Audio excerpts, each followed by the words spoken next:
I'm Carljon Javier P. 3 Einstium Bachelor of Science in Marine Engineering. Welcome to our town, Pototan. Pototan Municipality. Pototan Town, hailed as the Christmas capital of Western Visayas, unfold its historical tapestry within the walls of its iconic church. As you explore the rich heritage encapsulated in the historical site, immerse yourself in the festive spirit that has earned Pototan. It will deserve reputation as the heart of Christmas celebration in the region.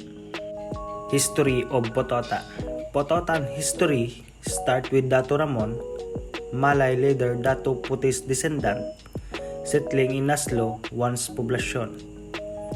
The lush puta trees lead to Kapototan, but the community moved to the Sausage River for better living. In the 16th century, Chinese traders boosted trade skill, shaping Pototan until the mid-17th century. History of Pototan. Spanish arrival brought socio-economic shifts. Catholicism replaced Kapototan with Pototan. Limited education and gay infrastructure, like the evolving municipal hall, now Western Visayas Hospital, marked this period. In 1874, Juan Marcelo became the first Capitan Municipal, leading Pototan until the America era. Local hero. Teresa Magbanwa E. Pirares, also known as Teresa Magbanwa, earned the moniker Visayan One of Art. As a Filipino school teacher and military leader, born in Pototan, Iloilo, she retired from education after marrying Alejandro Balderas, a wealthy landowner from Sara, Iloilo, in 1896 during the Philippine Revolution against Spain. She became one of the few women to join the Visayan arm of the Katipunan, a secret revolutionary society led by Andres Bonifacio. Location. The town lies on the banks of the Sage River 30 kilometers north from Iloilo City. The town has an area of 94 kilometers, 85% of which is agricultural land. In December 1997, it was declared as the Christmas capital of Western Visayas because of its famed Christmas Festival of Lights. Considered the rice grenier of Panay, the town is bordered by Dingley to the north, Zaragat to the south, Barotac Nuevo to the east, New Lucena, Iloilo, and Mina to the west. Historical site. The arrival of the Spaniards in 1593 sparked new change in the socio-economic and political life of the natives. It was the start of a new era. The natives era converted to Catholicism through the effort of Augustine friars. The settlement was subsequently made into a parish. Education, taught at the onset only for the privileged few, was introduced.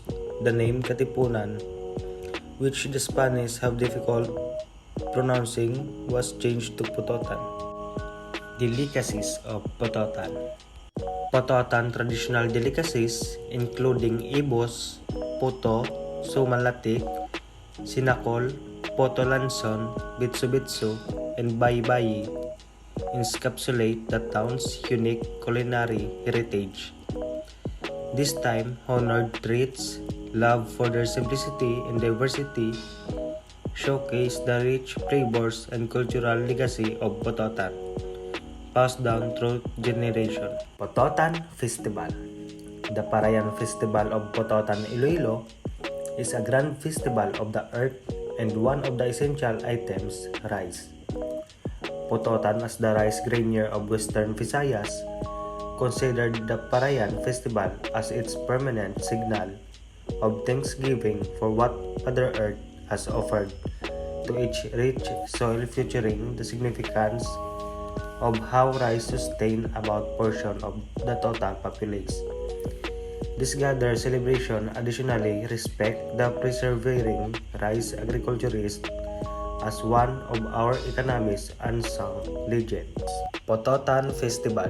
Pototan Festival, celebrated as the Christmas capital of the Visayas, shine with its annual Iwag Festival of Lights, transforming the town into a captivating spectacle each December since its inception in 1997. The festival, apparently named Iwag, meaning lights in Kinaraya, illuminates the entire city core.